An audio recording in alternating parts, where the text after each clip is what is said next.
En 1957, le roi Mohamed V a pris la parole au siège de l'ONU pour soutenir la cause de l'Algérie et son droit à l'indépendance. En 2023, le président algérien Abdelmadjid s'est exprimé au même endroit, mais cette fois dans le but de diviser le Maroc. أن تجري في أرض جاراتنا الجزائر الشقيقة معارك يتسع نطاقها يوما بعد يوم،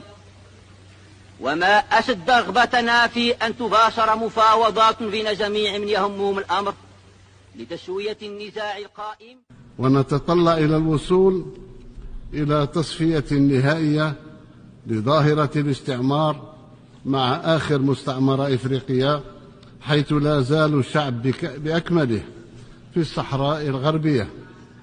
محروما من حقه الأساسي في تقرير المصير